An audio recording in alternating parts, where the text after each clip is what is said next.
Second, এক হও, লড়াই করো, ফিলিস্তিনের রক্ষা করো, বিশ্ব মুসলিম ঐক্য করো, ফিলিস্তিনের রক্ষা করো।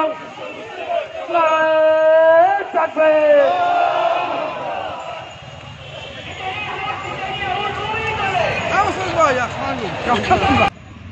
সংগ্রামী বরিশালবাসী, আমরা অত্যন্ত উদ্বেগের সাথে লক্ষ্য করছি যে যারা রাষ্ট্র ইসরায়েল আমাদের মুসলমানের রাষ্ট্রের উপরে যে নির্মম হত্যাকাণ্ড চালাচ্ছে তার তীব্র এবং প্রতিবাদ নিন্দা জানাচ্ছি।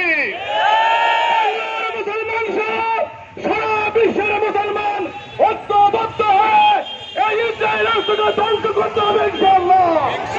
আমরা সকলেই প্রস্তুত আছি ইনশাআল্লাহ।